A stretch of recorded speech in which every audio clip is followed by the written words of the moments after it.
whenever you go into arguments, it feels like you just can't stand up for yourself. And not only that, you completely disassociate from the conversation and you go into this shutdown freeze mode where you become completely unresponsive, feeling this immense amount of fear in your body, like somatically. You feel like everything is dying inside you.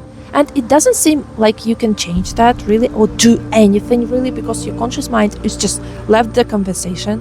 And so until the argument is over, you are unable to do anything. Most likely after the conversation is over, you have your consciousness back, and only now you're able to come up with 100 ways of how you can handle this conversation, but you didn't, because you were unable to, because you were in this freeze mode. Well, if it sounds like you, first of all, you're not alone. This is a totally normal response to a dangerous situation, because your body literally thinks that you are about to die. And so in today's conversation, if you have 10 more minutes, we can discuss why this reaction is so strong, even at the smallest trigger of some minor argument at work, and why you perceive that as an existential crisis and an existential threat, and what can be done about it so that you will be actually able to be present in arguments and actually stand up for yourself.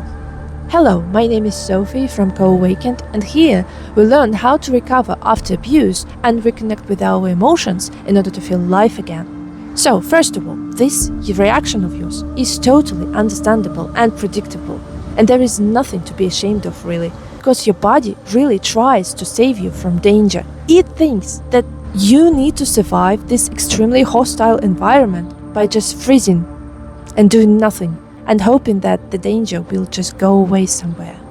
The tiger won't catch you. So this is completely safe, biologically supported thing that is going on with you right now. The only question is why this reaction appears at the minor trigger, like having a conversation at work and maybe your co-worker pointed out at the mistake that you did, maybe in your documents or papers. So it's not that big, but your reaction to it is like, this person is attacking me, I can't handle that, oh no, yeah, I will correct every mistake, please just don't hurt me, So if you watched some of my previous videos, you already know how this conversation will go. I will point at the fact that it comes from your childhood. And yes, I will say that, it comes from your childhood. If you haven't watched my previous videos about how our subconscious mind works, about fragmentation, about cognitive dissonance as a precursor to every trauma, I highly encourage you to watch them, purely because this conversation will lean heavily on that theory. But again, I don't force anything, and I will still explain everything that you need to know in this video, so I respect free will, you know. Yeah. In order to understand your reaction now, we need to go back into your childhood. And in this childhood, most likely what has happened is that you learned a very specific pattern of behavior.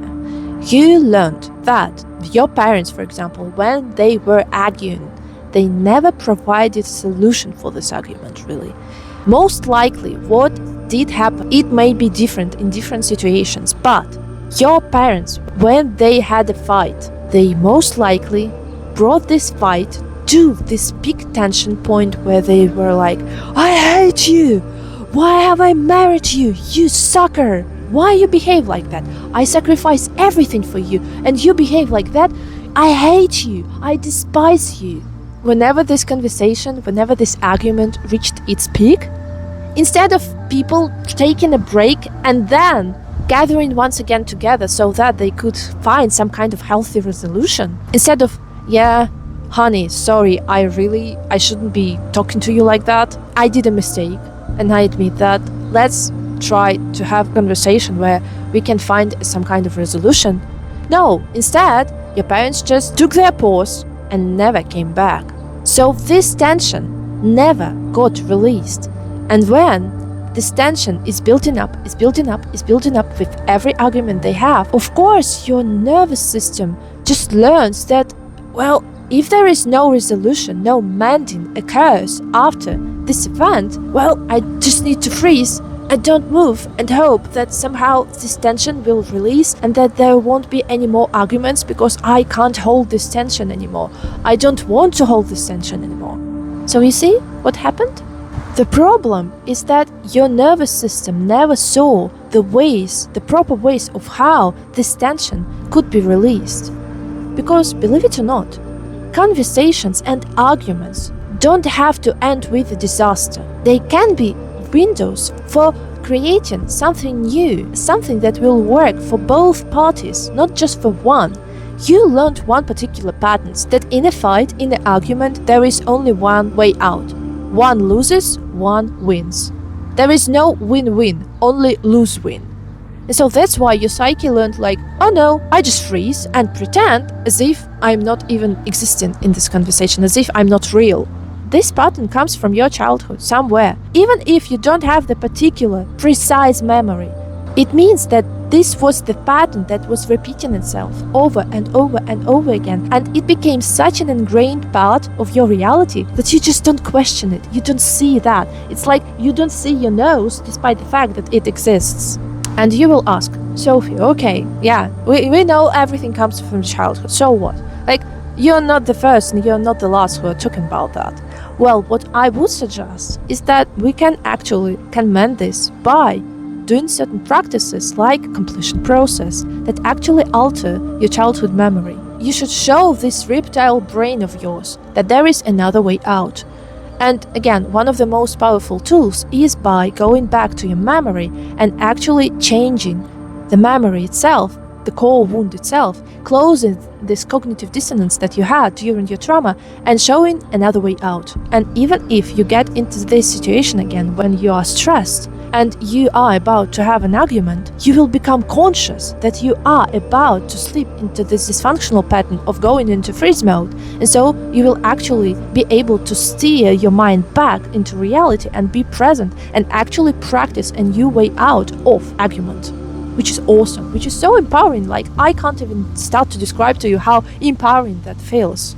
But in a nutshell, what you should do is you should actually return to your childhood self, to your childhood memory of your parents having arguments, to relive this experience from first-person perspective, from the childhood self. Allow this fear, this tension, this existential crisis to consume your emotional body and your physical body. So you should feel that with every cell of your body. And then you enter this memory as your adult self. You talk to this inner child who is stuck in this cognitive dissonance.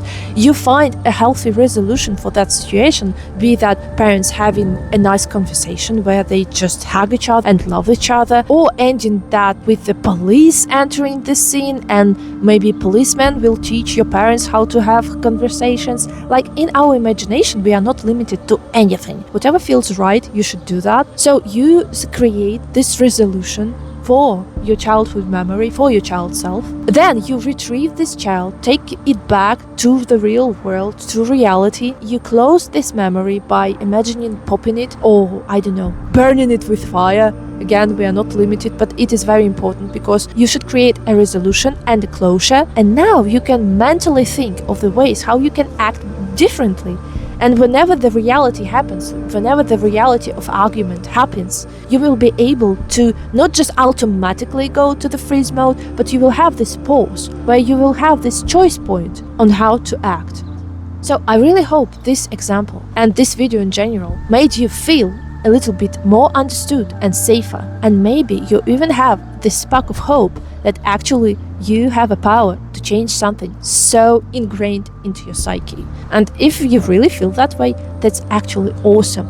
I will be waiting for you on Thursdays and Sundays in order to have more conversations like that, in order to understand how we can feel even more safer and how we can feel even more empowered to change our life. So for now, don't forget, this reaction is totally okay and totally normal. Without that, our ancestors would die. But this reaction has its own place. It's our responsibility right now to heal ourselves and bring ourselves to more balance, despite the fact that our background was like it was. So stay safe. You are much more powerful than you think you are.